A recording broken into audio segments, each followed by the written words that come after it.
ನೋಡಿ ಸ್ವಾಮಿ ನಾವಿರೋದು ಹೀಗೆ.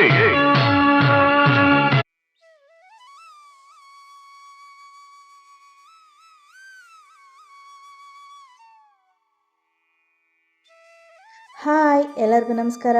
ಎಲ್ಲರೂ ಹೇಗಿದ್ದೀರಾ? ಎಲ್ಲರೂ ಚೆನ್ನಾಗಿದ್ದೀರಾ ಅಂತ ಭಾವಿಸ್ತಾ ನನ್ನ ವ್ಲಾಗ್ನ ಶುರು ಮಾಡ್ತಾ ಇದ್ದೀನಿ. ನಾವಿವತ್ತು ಬೆಳಗ್ಗೆ ಎದ್ದು ಚಾಮುಂಡಿ ಬೆಟ್ಟಕ್ಕೆ ಹೋಗ್ತಾ ಇದ್ದೀವಿ, ಚಾಮುಂಡೇಶ್ವರಿಯ ದರ್ಶನ ಪಡೆಯೋದಕ್ಕೆ ಅಂತ. ಇದು ಕರ್ನಾಟಕ ರಾಜ್ಯದ ಅರಮನೆಯ ನಗರಿ ಎಂದೇ ಪ್ರಸಿದ್ಧಿಯಾಗಿರುವ ಮೈಸೂರಿನಿಂದ 13 ಕಿಲೋಮೀಟರ್ ದೂರದಲ್ಲಿದೆ. ಚಾಮುಂಡೇಶ್ವರಿಯನ್ನು ಕರ್ನಾಟಕದ ಜನರು ನಾಡದೇವತೆ ಅಂತಲೇ ಕರೀತಾರೆ, ಅಂದರೆ ರಾಜ್ಯದ ದೇವತೆ ಅಂತ ಅರ್ಥ ಬರುತ್ತೆ. ಇದು ಸಮುದ್ರ ಮಟ್ಟದಿಂದ 3300 ಅಡಿ ಎತ್ತರದಲ್ಲಿದೆ. ಚಾಮುಂಡಿ ಬೆಟ್ಟ ಅಂತ ಹೆಸರು ಬರೋದಕ್ಕಿಂತ ಮುಂಚೆನೇ ಮಾರ್ಬಳ ತೀರ್ಥ ಅಂತ ಹೆಸರು ಇತ್ತು ಅಂತ ಇತಿಹಾಸ ತಜ್ಞರು ಹೇಳ್ತಾರೆ. ಮೈಸೂರಿನ ನಗರಕ್ಕೆ ಹೊಂದಿಕೊಂಡಂತೆ ಅದರ ಆಗ್ನೇಯಕ್ಕೆ ಪೂರ್ವಾಭಿಮುಖವಾಗಿ ಹಬ್ಬಿ ನಿಂತಿರುವ ಈ ಬೆಟ್ಟವಾಗಿದೆ. ಬೆಟ್ಟದ ಮೇಲೆ ಚಾಮುಂಡೇಶ್ವರಿಯ ದೇವಸ್ಥಾನ ಇರುವುದರಿಂದ ಇದನ್ನು ಚಾಮುಂಡಿ ಬೆಟ್ಟ ಅಂತಲೇ ಪ್ರಸಿದ್ಧಿಯಾಗಿದೆ. ಚಾಮುಂಡಿ ಬೆಟ್ಟ ದ್ರಾವಿಡರ ವಾಸ್ತುಶಿಲ್ಪವಾಗಿದ್ದು 7 ಹಂತದ ಗೋಪುರವನ್ನು 7 ಚಿನ್ನದ ಕಳಶಗಳಿಂದ ಅಲಂಕರಿಸಲಾಗಿದೆ. ದುರ್ಗಾದೇವಿಯು ರಾಕ್ಷಸ ರಾಜ ಮಹಿಷಾಸುರನನ್ನು ಕೊಂದಿದ್ದು ಈ ಬೆಟ್ಟದ ತುದಿಯಲ್ಲೇ ಅಂತೆ. ನಂತರ ಇದನ್ನು ಮಹಿಷೂರು ಅಂತ ಹೇಳಿ ಕರೀತಾ ಇದ್ರು, ಅಂದರೆ ಮಹಿಷನ ಸ್ಥಳ ಅಂತ ಅಂದು. ಬ್ರಿಟಿಷರು ಬಂದು ಮೈಸೂರು ಅಂತ ಹೇಳಿ ಬದಲಾಯಿಸಿದ್ರಂತೆ. ತದನಂತರ ಮೈಸೂರು ಆಗಿ ಕನ್ನಡೀಕರಣ ಮಾಡಿದರು. ಚಾಮುಂಡಿ ವಿಗ್ರಹಕ್ಕೆ ಬಹಳಷ್ಟು ಪುರಾತನವಾದ ಇತಿಹಾಸವಿದೆ. ಹಾಗೆ 1827ರಲ್ಲಿ ಮುಮ್ಮಡಿ ಕೃಷ್ಣರಾಜ ಒಡೆಯರ್ ಸಾವಿರಾರು ವರ್ಷಕ್ಕೂ ಹಿಂದಿನ ಇತಿಹಾಸ ಇದ್ದ ಈ ದೇವಸ್ಥಾನವನ್ನು ಜೀರ್ಣೋದ್ಧಾರ ಮಾಡಿ ಮಹಾದ್ವಾರದ ಮೇಲೆ ಈ ದೊಡ್ಡ ಗೋಪುರವನ್ನು ಕಟ್ಟಿದರು ಅಂತ ಹೇಳಲಾಗತ್ತೆ. ದರ್ಶನ ಮಾಡೋದಕ್ಕೆ 2 ರೀತಿಯ ಟಿಕೆಟ್ಗಳು ಇಲ್ಲಿ ಲಭ್ಯವಿದೆ. ಒಂದು 30 ರೂಪಾಯಿದು, ಇನ್ನೊಂದು 100 ರೂಪಾಯಿದು. 100 ರೂಪಾಯಿ ಟಿಕೆಟಿನ ಮೂಲಕ ನಾವು ಹೋದರೆ ಸ್ವಲ್ಪ ಬೇಗ ಹೋಗಿ ದರ್ಶನವನ್ನು ಮುಗಿಸ್ಕೊಂಡು ಬರ್ಬೋದು. ಹಾಗೆ ಈ 100 ರೂಪಾಯಿ ಟಿಕೆಟಿನಲ್ಲಿ ಒಂದೊಂದು ಲಡ್ಡು ಪ್ರಸಾದ ಕೂಡ ಕೊಡ್ತಾರೆ. ಆದರೆ 1 ನಿಮಿಷ ದೇವಿಯ ದರ್ಶನ ಮಾಡೋದಕ್ಕೂ ಬಿಡೋದಿಲ್ಲ, ಬೇಗ ಮುಂದಕ್ಕೆ ಕಳಿಸ್ಬಿಡ್ತಾರೆ. ಹಾಗೆ ದೇವಸ್ಥಾನದ ಒಳಗೆ ಯಾವುದೇ ರೀತಿಯ ಚಿತ್ರೀಕರಣ ಮಾಡೋ ಆಗಿರಲಿಲ್ಲ. ಹೊರಗಡೆ ಇಲ್ಲಿ ಪೂಜೆ ಸಾಮಾನು ಎಲ್ಲ ಸಿಗತ್ತೆ. ಅಲ್ಲೇ ಬೆಟ್ಟದ ಮೇಲೇ ಪ್ರತಿಯೊಂದು ವಸ್ತುಗಳು ಸಿಗತ್ತೆ ನಮಗೆ. ಹಾಗೆ ಇಲ್ಲಿ ಕಾರ್ ಪಾರ್ಕಿಂಗ್ ಕೂಡ ತುಂಬ ಚೆನ್ನಾಗಿ ಮಾಡಿದ್ದಾರೆ. ಮಾಲ್ಗಳಲ್ಲಿ ಇರುವ ರೀತಿಯ ಕಾರ್ ಪಾರ್ಕಿಂಗ್ ವ್ಯವಸ್ಥೆ ಇದೆ ಇಲ್ಲಿ. ದೇವಸ್ಥಾನದ ಕಡೆಯಿಂದ ದಾಸೋಹ ಕೂಡ ಇರುತ್ತೆ.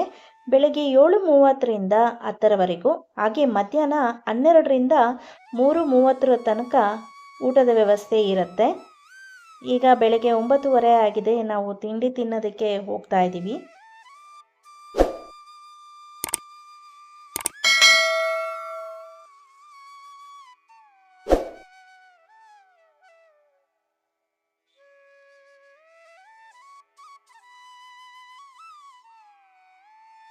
ಇಲ್ಲಿ ಕೆಲವೊಂದು ಬೋರ್ಡ್ಗಳನ್ನು ಹಾಕಿದ್ದಾರೆ. ಅಂದರೆ ಊಟ ಬಡಿಸುವವರಿಗೂ ಊಟ ಮಾಡುವವರಿಗೂ, ಊಟ ಬಡಿಸುವವರು ದೊಡ್ಡವರು ಚಿಕ್ಕವರು ಅಂತ ನೋಡಿ ಬಡಿಸುವುದು, ಮತ್ತು ಊಟ ಹಾಕಿಸಿಕೊಂಡು ಊಟ ಮಾಡುವವರು ಯಾವುದೇ ಕಾರಣಕ್ಕೂ ವೇಸ್ಟ್ ಮಾಡಬಾರ್ದು ಅಂತ ಹೇಳಿ ಹಾಕಿದ್ದಾರೆ. ಹಾಗೆ ಇನ್ನೊಂದು ಬೋರ್ಡಿನಲ್ಲಿ 1 ದಿನದ ದಾಸೋಹ 15,000 ರೂಪಾಯಿ ಆಗುತ್ತೆ. ಈ 15,000 ರೂಪಾಯಿಯನ್ನು ನಾವು ಪಾವತಿಸಿದರೆ ನಮ್ಮ ಹೆಸರಿನಲ್ಲಿ ಅಂದಿನ ದಾಸೋಹವನ್ನು ಮಾಡ್ತಾರೆ ಅಂತ ಹಾಕಿದ್ದಾರೆ ಬೋರ್ಡಿನಲ್ಲಿ. ನಾವು ತಿಂಡಿ ತಿಂದ್ಕೊಂಡು ನಂದಿ ಸ್ಟ್ಯಾಚು ಹತ್ರ ಹೋದ್ವಿ. ಈ ಮೆಟ್ಟಿಲುಗಳಿಂದನೇ ಇಳ್ಕೊಂಡು ನಾವು ನಂದಿಯ ಮೂರ್ತಿಯನ್ನು ನೋಡೋದಕ್ಕೆ ಹೋಗ್ತಾ ಇರೋದು. 600 ಮೆಟ್ಟಿಲುಗಳಿದೆ ಅಂತ ಹೇಳ್ತಾರೆ. ಹಾಗೆ ಇದೇ ಮೆಟ್ಟಿಲುಗಳಿಂದ ನೇರವಾಗಿ ನಾವು ಚಾಮುಂಡಿ ಬೆಟ್ಟಕ್ಕೆ ಬರ್ಬೋದು. ಕೆಳಗಡೆಯಿಂದ 1008 ಮೆಟ್ಟಿಲುಗಳಿದೆ.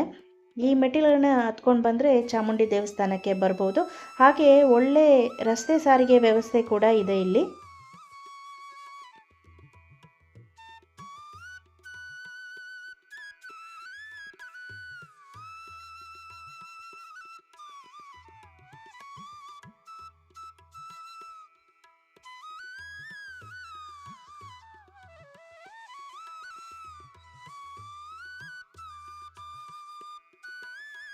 ಈ ಚಾಮುಂಡಿ ಬೆಟ್ಟದಲ್ಲಿರುವ ನಂದಿ ವಿಗ್ರಹ ದೇಶದ ಮೂರನೆಯ ಅತಿದೊಡ್ಡ ನಂದಿ ವಿಗ್ರಹ ಎಂಬ ಖ್ಯಾತಿ ಇದೆ ಇದಕ್ಕೆ. ಈ ವಿಗ್ರಹವು 1659ರಿಂದ 1673ರವರೆಗೆ ಮೈಸೂರು ಸಂಸ್ಥಾನವನ್ನಾಳಿದ ದೊಡ್ಡ ದೇವರಾಜ ಒಡೆಯರ್ ಕಾಲದಲ್ಲಿ ನಿರ್ಮಾಣವಾಗಿದ್ದು 350ಕ್ಕೂ ಅಧಿಕ ವರ್ಷಗಳ ಇತಿಹಾಸ ಇದೆ ಅಂತ ಹೇಳ್ತಾರೆ. ನೋಡಿ, ಆ ನಂದಿಯ ಕತ್ತಿನಲ್ಲಿರುವ ಗೆಜ್ಜೆ ಸರಗಳನ್ನು ಎಷ್ಟು ಅದ್ಭುತವಾಗಿ ಕೆತ್ತಿದ್ದಾರೆ ಅಂತ ಅಂದು. ಇದನ್ನು 16 ಅಡಿಯ ಹೆಬ್ಬಂಡೆಯಲ್ಲಿ ಕೆತ್ತಲಾಗಿರುವ ನಂದಿಯ ಸುಂದರವಾದ ಮೂರ್ತಿ ಬೆಟ್ಟದ ಪ್ರಮುಖ ತಾಣಗಳಲ್ಲಿ ಒಂದಾಗಿದೆ. ನಂದಿಯ ಮೂರ್ತಿಯಲ್ಲಿ ಗಂಟೆ ಸರ, ಗೆಜ್ಜೆ ಸರಗಳನ್ನು ಶಿಲ್ಪಿ ಸುಂದರವಾಗಿ ಕೆತ್ತಿದ್ದಾರೆ. ಹಾಗೆ ಇಲ್ಲಿ ಅಕ್ಕಪಕ್ಕದಲ್ಲಿ ಜ್ಯೂಸ್ ಅಂಗಡಿಗಳು ಕೂಡ ಇದೆ.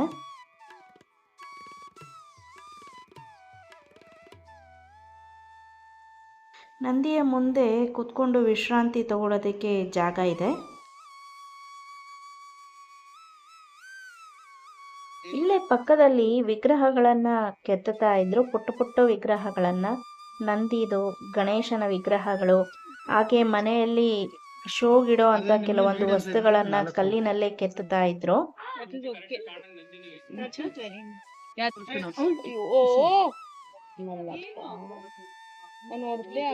ನೀನ್ ಬಿದ್ದು ಅದಂತ ಹೇಳಿದ್ರೆ ಹೋಗ್ಲಿ ಬಿಡು, ಅದ್ರಿಂದ ನಾನು ನಿನ್ನ ನೋಡ್ಬೇಡ ಹೆದರ್ಬೇಕು. ಪರವಾಗಿಲ್ಲ, ನಾನು ಮಾಡ್ಕೊಡ್ತೀನಿ. ಏನು ಮಾಡತ್ತಾನೆ ಬೇಕು ಅಂತ ಬಿದ್ರು ಹೊಡೆದೋಗ್ಬಿಡುತ್ತೆ ಅದು ಈ ಕಲ್ಲುಗಳು. ದೂರದಿಂದ ಬಿದ್ದಾಗ ಇನ್ನೇನಾಗುತ್ತೆ ಮೇಡಮ್, ನಾವೇ ಬಿದ್ರೆ ನಮ್ಗೆ ಏಟಾಗುತ್ತೆ. ಈಗ ನೋಡಿ, ಇಷ್ಟು ದೊಡ್ಡ ಕಲ್ಲು ಹಿಂಗ್ ಹೊಡೆದ್ರೆ ಏನೂ ಆಗಲ್ಲ. ಮಾಡಿರೋ ಸ್ಮೂತ್ನೆಸ್ ಅದರಿಂದ.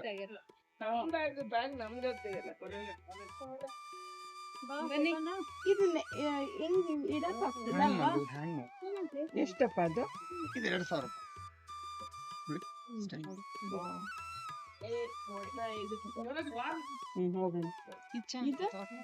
Candle stand. ಅದ್ರಲ್ಲಿ ನಿಮ್ಗೆ ನೋಡಿ ಲಾಸ್ಟ್ ಅಲ್ಲಿ ಲೋಟಸ್ ಫ್ಲವರ್ ಇದೆ ದೊಡ್ಡದು, ಅದ್ರಲ್ಲಿ ನೀವು ನೀರ್ ಹಾಕ್ಬಿಟ್ಟು ಅದ್ರಲ್ಲಿ ಹೂ ಹಾಕ್ಬಿಟ್ರು ಅದೊಂಥರ ಆಂಟಿಕ್ ಪೀಸ್. ಅದು ಎಷ್ಟು ಲಾಸ್ಟ್ ಅಲ್ಲಿ ಇದೆ 3500 ತಂದು ತೋರಿಸ್ತೀನಿ. ಬೇಡ ಬಿಡಪ್ಪ. ಎಷ್ಟು ಕಷ್ಟಪಟ್ಟು ತುಂಬ ಚೆನ್ನಾಗಿರೋ ವಿಗ್ರಹಗಳನ್ನೆಲ್ಲ ಮಾಡಿಟ್ಟಿದ್ರು, ಪುಟ್ಟ ಪುಟ್ಟ ವಿಗ್ರಹಗಳನ್ನ.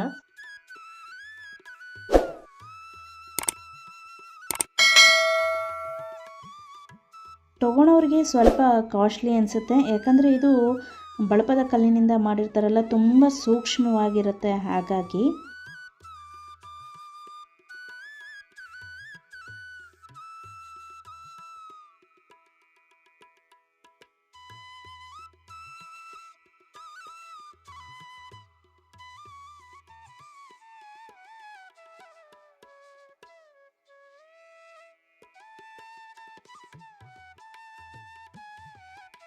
ನಂದಿಯನ್ನು ನೋಡಿಕೊಂಡು ನಾವು ಪುನಃ ಹೊರಟ್ವಿ. 600 ಮೆಟ್ಟಿಲುಗಳನ್ನು ಹತ್ಕೊಂಡು ಹೋಗಬೇಕಾಗಿತ್ತು. ಹಾಗೆ ಪ್ರತಿಯೊಂದು ಮೆಟ್ಟಿಲಿಗೂ ಪೂಜೆಯನ್ನು ಮಾಡಿದರು. ಈ ಬೆಟ್ಟದಿಂದ ನಿಂತ್ಕೊಂಡು ನೋಡಿದ್ರೆ ವ್ಯೂ ತುಂಬ ಚೆನ್ನಾಗಿತ್ತು, ತುಂಬ ಚೆನ್ನಾಗಿ ಕಾಣ್ತಾ ಇತ್ತು.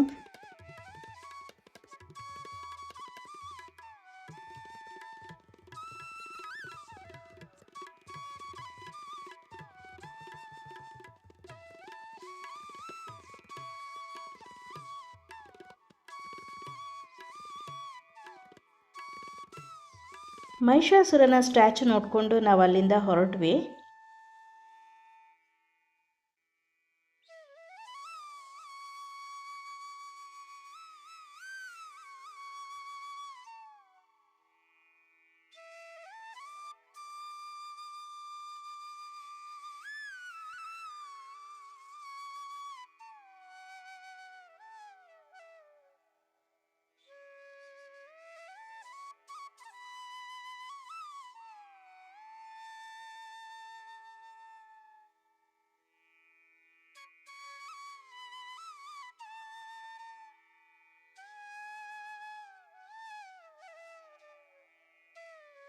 ಹಾಗೆ ಇಲ್ಲಿ ವ್ಯೂ ಪಾಯಿಂಟ್ ಇತ್ತು.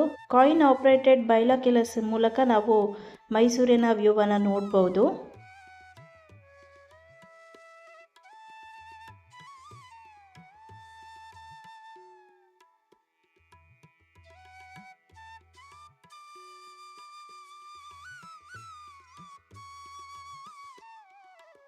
ನಾನಿಲ್ಲೇ ಈ ವ್ಲಾಗನ್ನು ಮುಗಿಸ್ತಾ ಇದ್ದೀನಿ. ಈ ವಿಡಿಯೋ ನಿಮಗೆ ಇಷ್ಟ ಆಗಿದ್ದರೆ ಲೈಕ್, ಶೇರ್, ಕಮೆಂಟ್ ಮಾಡಿ, ಹಾಗೆ ಸಬ್ಸ್ಕ್ರೈಬ್ ಮಾಡೋದನ್ನು ಮರಿಬೇಡಿ.